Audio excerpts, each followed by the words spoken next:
Yesu ashimwe, mwaramutse neza, igitondo cyiza cy'umugisha. Uyu ni undi munsi mwiza Uwiteka Nyir'ingabo aturemeye ngo tunezererwe.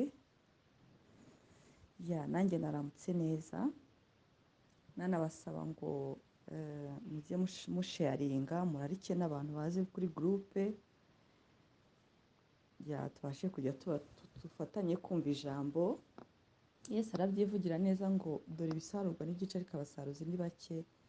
Ahari wenda iri jambo ry'igitondo hari uwo ryahereza agakiza, hari uwo ryahembura, hari uwo ryakiza umutima, hari uwaba yagiye kwiyahura umwuka w'Imana akamugarura. Iri jambo ririmo imbaraga zitandukanye, sibyo?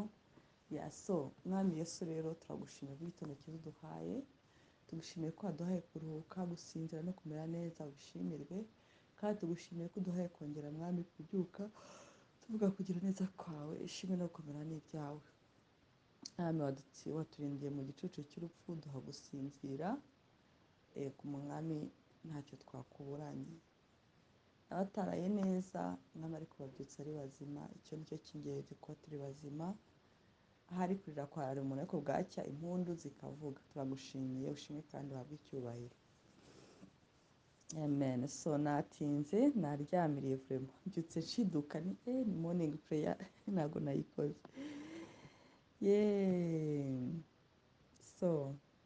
Turakomeje n'amategeko ya Yesu. Tugiye ku itegeko rivuga kuri n.20. Yesu aravuga ngo ufite azongerwa ariko n'udafite azakwa n'iyo yari afite. Iyo bavuze mina rero ni impano karemano. Impano karemano ni gutya ugasanga hari impano batwigisha batubwira ko zitwa financial gift. Ni impano z'amafaranga, ni impano zizagutunga umuntu avukana. Impano zizagutunga umuntu avukana, zino nyine zo kudoda, guteka, n'izindi mpano nyine karemano uvukana. Wamara kuzivukana ugafata umwanya wo kuzidevelopa, ujya ku ishuri, ikintu kikurimo nyine kikaba develope, kikagenda gikura, kurera abana se, kwita ku barwayi, ibintu nk'ibyo ngibyo, ziriya mpano usanga dufite. Ariko kubera ko isi yuzuyemo akaduruvayo niko nabyita, usanga twese dukora ibyo tutiyizi, ibyo tudafitemo impano. Nk'urugero nkanjye mfite abana, mbona umwe akunda gufata igitambaro agakata akadoda, undi ahora kuri YouTube areba les aubergines, ibitunguru, undi ahora afashe ikaramu inzugi yarazimaze ari kwigisha abanyeshuri. Ubu ngubu rero atari byo muri Afurika, nashaka uburyo ki mbadevelopa bakazamuka kuri ibyo. Icyo ni ikimenyetso kikwereka ko umuntu wese uza muri iyi si Imana iba yamuhaye isuka yo azahingisha icyo azakora, sibyo? Ariko hari ukuyoba tukajya mu bitari ibyacu, hari ukutamenya ko twazidevelopa, kuko Imana iba yarabigaragaje kare. Uriya umwana uramwitegereza ukavuga uti uyu mwana azashobora iki ngiki. Hari no kubaho umuntu yarakuze akabaho yokamwe n'ishyari, akavuga ati ahati kanaka atazi gukina umupira, kandi nawe afite icyo Imana yamuhaye kigomba kumutunga, sibyo? Akaba ariyo mpamvu usanga ibintu byinshi tutabikora neza. Nk'ubu bano bana mbabujije ngo nibagende bajye kwiga imibare na za shimi n'ubuganga, naba nirengagije ko Imana yo mu kubarema yavuze ngo mu myaka 25-30 bazaba uyu azaba ari umukwiziniye mwiza, uyu azaba ari umwarimu, uyu azaba ari umudizayina mwiza. Ugasanga ibyo ngibyo ntabwo bihaye agaciro, kandi mwiremwa Imana yo niko yabaremye. Hanyuma tukirengagiza ko Imana irema umuntu ngo yamweretse ibiri mu isi yose, ngo iramubwira ngo abitware. Imaze no kumubwira ngo abitware, iramubwira ngo bugende mwororoke, nabyo byororoke. Kororoka kw'ibiri inyuma no kororoka kw'ibiturimo. Hari abana tubyara ariko hari n'impano ziturimo tugomba kudevelopa, sibyo? Ugasanga uricaye uravuze kanaka ni umwarimu mubi, arera abana nabi, ngo ari njye. ngo ari nge ngo nabigenza gutya na gutya. Muri wowe nyine harimo spirit yo kurera abana, harimo spirit yo kwita ku bana. Genda ahubwo ushaka ukuntu umufasha. Muri iyi si habuzemo ikintu cy'ubumwe cyo gukorera hamwe. So Yesu rero abacira undi mugani, yakunze kubacira umugani ngo wumvise ibyo, muri Luka 19:17, wumvise ibyo yongeraho umugani kuko yari ageze hafi y'i Yerusalemu, kandi kuko bibwiraga ko ubwami bw'Imana bugiye kuboneka uwo mwanya. Nuko aravuga ati, hariho umuntu w'imfura wazindukiye mu gihugu cya kure kwimikirwayo, yamara kwima akagaruka, nuko ahamagara abagaragu be 10, abaha mina 10, arababwira ati, mube muzigenza nzura kugeza aho nzazira. Ariko ingabo ze zaramwangaga, zimukurikiza intumwa ziti, uyu ntidushaka ko adutegeka. Namwe mutekereze, ntibamushaka ariko mina ze barazifashe. Aha, agarutse amaze kwimikwa, ategeka ko bahamagara ba bagaragu yasigiye za feza, ngo amenye urugenzo umuntu wese muri we yagenzuye. Uwa mbere araza ati, mwami, mina yawe yavuyemo izindi mina 10. Aramubwira ati, nuko mugaragu mwiza, kuko wakiranutse ku gito cyane, nukube umutware w'imisozi 10. Haza uwa kabiri ati, mwami, mina yawe yavuyemo mina 5. Uwo nawe aramubwira ati, nawe twara imisozi 5. Undi araza aramubwira ati, mwami, dore mina yawe narayibitse ipfunyitse mu gitambaro kuko nagutinye ko uri umunyamwaga, ujyana ibyo utabitse ugasarura ibyo utabibye. Aramubwira ati, ndagucira urubanza ku byo uvuze, wa mugaragu mubi we. Wari uzi yuko ndi umunyamwaga, ko njyana ibyo ntabitse, ko nsarura ibyo ntabibye? Niki cyakubujije guha abagenza ifeza yanjye ngo bayigenzure, maze naza nkayitwarana n'urugenzo rwayo? Abwira abahagaze ati, nimumwake mina ye muyihe ufite mina 10. Baramubwira bati, mwami, ko afite 10, ndabwira yuko ufite azahabwa, ariko udafite azakwa n'icyo yari afite. Kandi babanzi banjye batakunze ko mbategeka, nimubanzanire hano mubicire imbere yanjye. Amaze kuvuga ibyo ajya imbere, azamuka i Yerusalemu. Yesu yakundaga guca imigani, ibintu byose akabivugira mu migani, ariko ntabwo yari imigani. Ejo twumvise ijambo rivuga ngo abacira umugani wo kubigisha, kwari ukugira ngo abigishe. Yesu icyo ashaka ni uko tuba responsable y'ubuzima bwacu, tureka kukuraza lebra. Hari ikintu nigeze nkora kitari cyiza mu buzima bwanjye, nigeze mara imyaka 5 nta kazi. Ubwo rero hari igihe ubona ukabona koko wakabuze, kumbe ngo ntegereje ko ngo diplome yanjye ibyanditseho nzahura n'ibisa n'ibyo bazampamo akazi. Ariko hano hanze hari utuzi twinshi mw'abantu, nyuma naje kubifungukira amaso ndabibona, kandi ukanga kudukora ngo turaciriritse. Kandi ndagira ngo nkubwire, igiciriritse ni ugusaba. Icya kabiri, igiciriritse ni ukubaho wicaye mu rugo imyaka igashira. Ikindi giciriritse ni ukutamenya ko iyo haje 1000 ejo haza 2. Sibyo? Ikindi ngo se ngo bazavuga ngo iki? Abantu nibambona ndi gukora ibi n'ibi bazavuga ngo iki? Bana b'Imana, hari ikintu njya nibuka umwuka yarambwiye ngo ijambo abantu bazavuga riza gute? Abantu iyo ufite ibibazo kuba badahari wazanamo gute? So rero hari byinshi Imana yadushyize muri twe, ushobora kuryama ugatekereza utuje, ukabwira uti, Imana, nyereka ikiganza cyawe kinyereka ko kino kintu nagikora, ngitangire, utitaye ku buto bwacyo. None se nawe ndebera ibi ngibi natangiye byo kubwiriza, sinatangiye ari akantu gatoya. Uzi ikintu abantu bambazaga? Wenda ntibiragera ku rwego mbishakaho, ko nshaka ko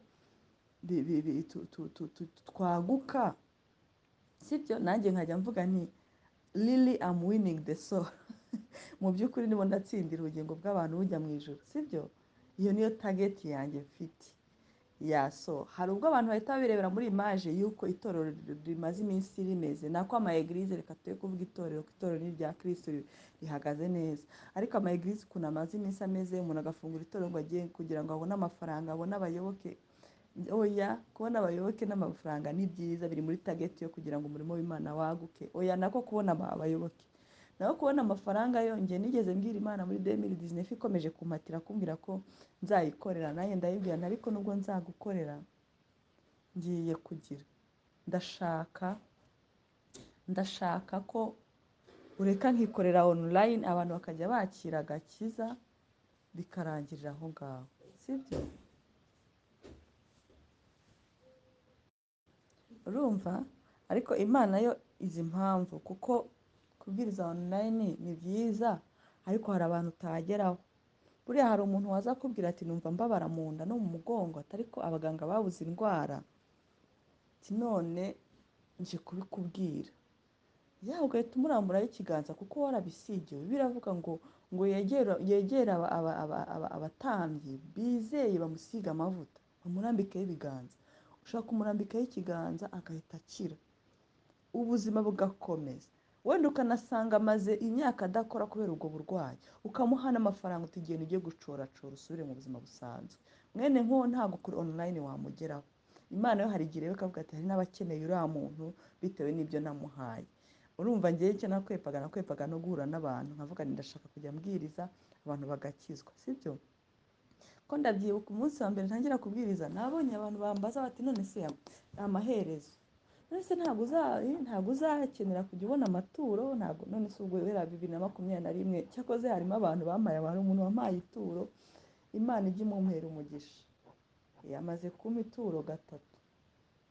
We ntabwo sindamenya ko abima, ariko yatangiye ambwira ngo kubera ukuntu ubwiriza, iyo abitekereje mbona mpaye ituro, Imana yo mu ijuru imwagure imuhe umugisha. Hari n'undi wafashe initiative yo kungurura internet, kuko hari igihe pe internet najya nyibura, nawe Imana imuhe umugisha. So ariko ibyo ngibyo nabo umwuka agenda yemeza. Umwuka nanyemeza ati babwire ko hakenewe ibi, nabivuga, kuko biba ari iby'umwuka kandi wabazi areba imbere hazaza. Kandi mbabwire ngo ntago amatorero yose ameze kimwe, amatorero yose ntago areba amafaranga ngo usange wenda abantu baravuga ngo pasiteri ngo yiguriye imodoka, ngo pasiteri, ibyo nabyo pasiteri yabigura, ariko ntago ariyo tageti y'amatorero. Hari abantu bakunda Kristo by'ukuri, twe kujya duhora turebera mu nzara dufite ngo duhite tuyibonamo n'abandi. Hari abantu bakunda Yesu by'ukuri, hari n'abajya gutangira umurimo badakennye, bari icyo bafite, sibyo? Kandi ugasanga muranayabaha, muravuga ariko mukanayabaha. So rero hano turareba icyo Yesu yasize avuze. Avuze mugende mwaguke mwororoke, mina nabahaye muzikoreshe. Ubu ngewe mina Imana yari yarampaye zose niyo nazikoresha, ari urukundo, ari ugufasha, kuko nkunda gufasha, nzazifashiriza muri iyi minisiteri. Mwuka yarambwiye ikintu, arambwira ngo muri bo nta mukene wababagamo. Ubu ntabwo byanyorohera guhita ntangira gufasha gukora icyo kintu cya solidarite, nka kwa kundi hari umuntu ugeze avuga ngo tujye dusura abarwayi. Oya, ahubwo urumva ko Umwuka yampaye bitandukanye n'ibyo, kuko ibyo ni rusange n'abandi barabikora. Ariko kugeza igihe tuzajya dufite ahantu duhurira, havuga uyu muntu akeneye ko tumufasha, twese tubirebesha amaso, tukavuga ngo twakoze iki cyageze iwe, buri wese yabibonye ko cyamugezeho, kitagiye kwa Ange, sibyo? Njye nizera ko Imana ifite ukuntu ihemba abayikoreye ku giti cyayo, uko ibishaka n'uko yabigena. Kuko umuntu mu bantu 100 mwaba muri kumwe wakwiherana akakubwira ati akira sheke y'ibihumbi 100, ntabwo wajya gutanga publicité ngo kanaka yamaye sheke y'ibihumbi 100. Imana itanga imigisha ku giti cye, kuko urumva hari umuntu wagiye witanga akakora ibyo ngibyo kandi ntarigeze mbivuga. So tugaruke ku cyanditswe cyacu rero wowe unyumva kano kanya, iyumvemo ikintu kikurwaniramo, ugisengere, Kristo azagiha umugisha kuko ari we wakigushyizemo. Imana izagiha umugisha kuko niyo yakikuremanye kugira ngo uzagikore, sibyo? So Yesu aravuga rero ngo utazifite azakwa. Ntuzajye wishimira ko uzapfa nta murimo n'umwe uzasigara uvugwaho. ngo ni uko tabita arapfa, umugore witwa tabita doruka ngo wari utuye i yopa, ngo arapfa, ngo ni ukubabwira batumaho petero byihuse ngo kandi ntatinde, ngo baramubwira ngo ubugende mushake petero mumuzane. Murumva imbaraga z'umwuka rero ukuntu zakoze, zabemeje ko uwo muntu adakwiye gupfa, ko igihe cye kitaragera. petero ngo araza, ntibigeze bamuramutse ngo bamubwire ngo tabita yapfuye, bamweretse amakanzu yabadodeye. uyu nguyu talento ye yayikoresheje neza, baramwereka bati dore twambaye, yambitse abapfakazi, yadodeye abapfakazi. nta hantu bakubwira ngo baramwishyuraga, nta hantu bakubwira ngo byari byaramukijije. rero mu by'ukuri ushobora kuba ufite impano ya bizinesi yo gucuruza, yidevelope, uyikore neza ukiranuka, ube umukingdom financer, ukire ku giti cyawe ariko unafashe ubwami bw'Imana. ushobora kuba ufite impano yo kwigisha, utereka data ngiye gucuruza, ariko Imana yo iravuga ngo ese ko nayigushyizemo nzi ko nayo yagutunga. abantu hano ugasanga abantu hano babuze umuntu ubigisha.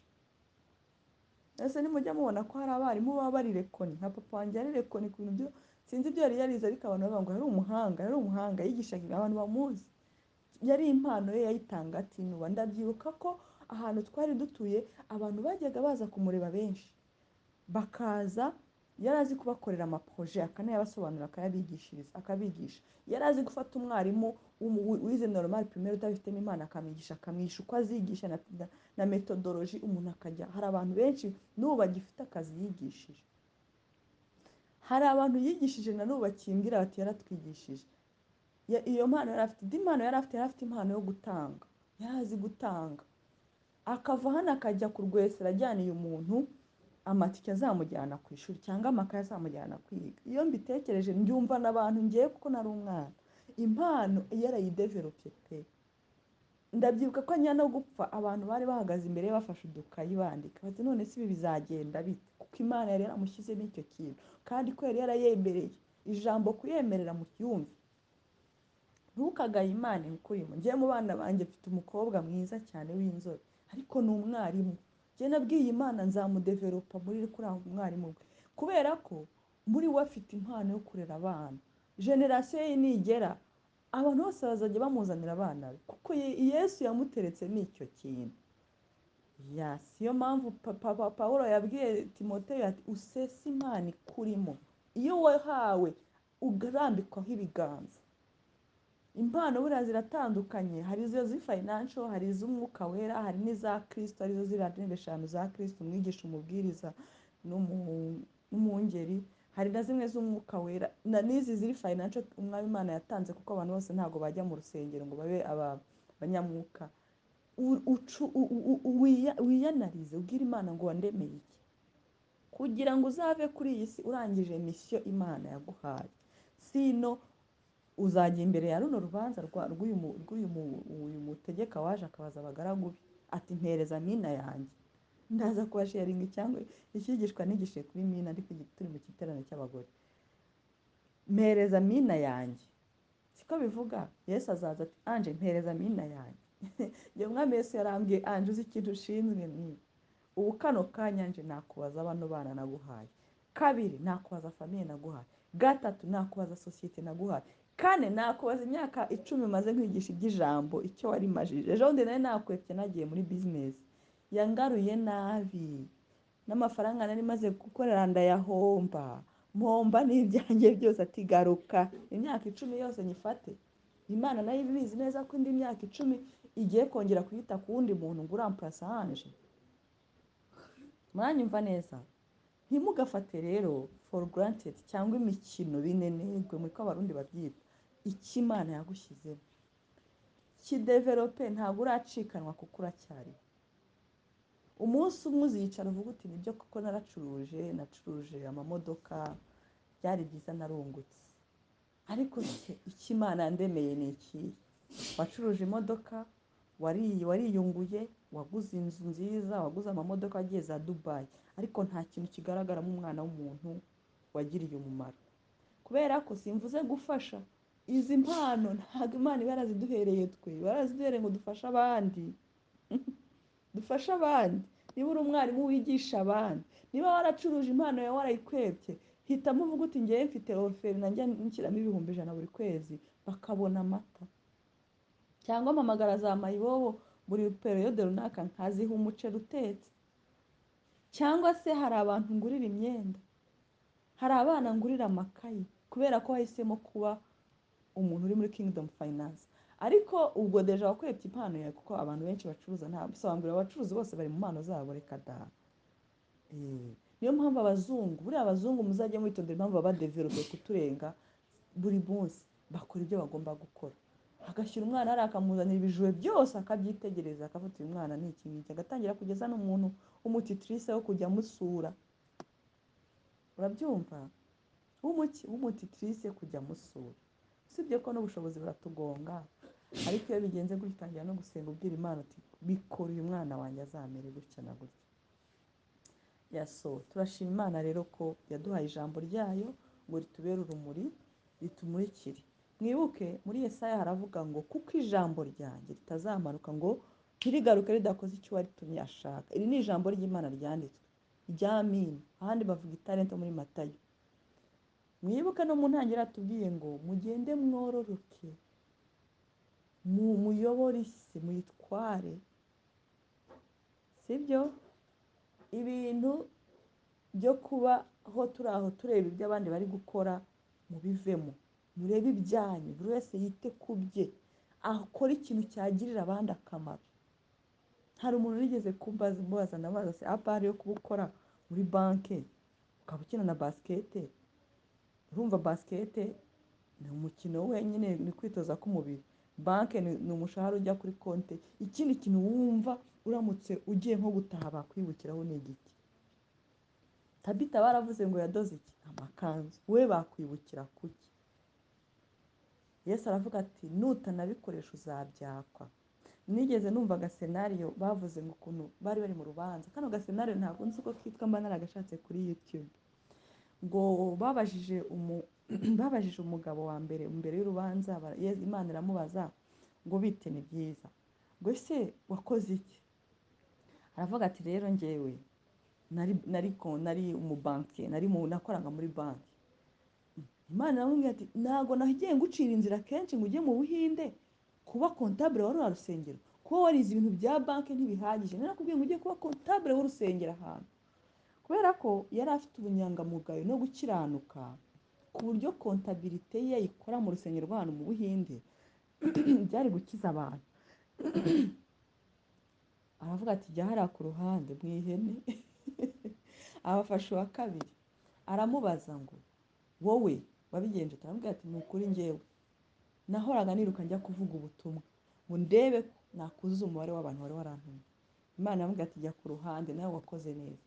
Haza umudamu baramubaza, aravuga ati none se ntabwo nize, sinari kujya kuba umukontabule, sinari nshobora no kubwiriza, nabyaye abana 2 mba umupfakazi ndi muto. Ati nabaye umupfakazi mfite imyaka 26. Ati ndera abana 2. Ati aba bana bari bato, kubasiga sinabona ngo mbasigira. Ati niyo nabatwaraga gucicuru, ati nabonaga akabase ndi kujya kumesera abantu, ariko kugira ngo babone ukuntu biga, babone ukuntu barya, none dore barakuze. Ati ariko ntabwo nashoboye kujya kubwiriza. Ati ubwo nyine igihano kirankwiriye. Imana iramubwira ngo genda ujye mu ijuru, kuko hari imiryango 240 yakijijwe kubera wowe. Ati kuko barakwitegereza ngo nubwo akenya aca inshuro, abana be bahorana isuku, abana be bariga, abana be bararya, ntawe basaba, bafite uburere. Ababyitegereje bagakizwa ni abari bafite ibyo byose uwo mudamu atari afite. Rero ndagira ngo mbabwire ngo turi ku munzani, turi ku rugezo.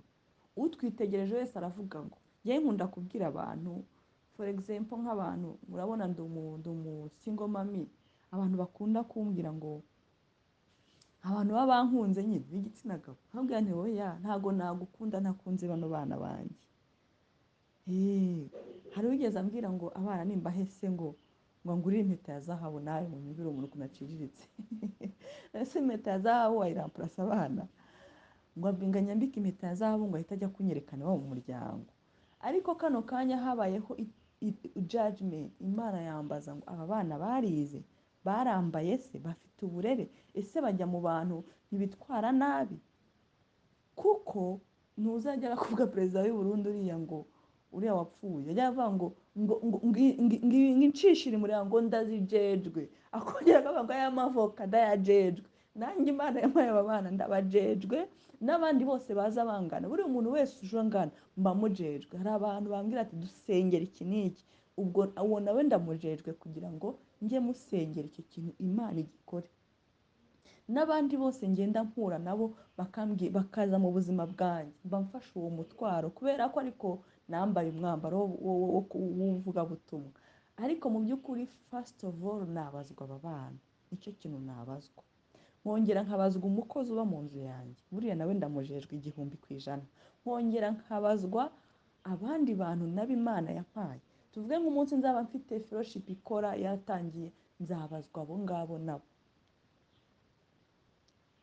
Noneho iyo rero bivuye kuri ibyo tujya no muri sosiyete hanze, ko naguhaye impano yo kuvura ikinyarwanda ukaba wicariye mu rugo, wajya ujya guca ibyatsi ugafasha abantu bagakira. Buriya bari abantu bavuzi ba kinyarwanda, usibye ko bivanze n'abapfumu, bahawe impano n'umumarayika witwa Archange Raphael, atanga impano yo kuvura, niwe ukiza indwara, anatanga impano yo gukiza. So mube maso rero, ntimube muri aho mutagomba kuba, kuko muzabibazwa muzabibazwa.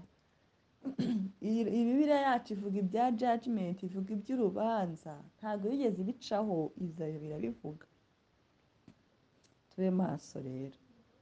Nakoze kunyihanganira ko nakerewe, ariko reka mbatureho ijambo ry'umugisha ngo muhabwe umugisha muri uyu munsi, uburinzi bw'Imana butubeho twese, mu majya no mu mazamuka, kandi neza y'Imana itubeho ni ukuri.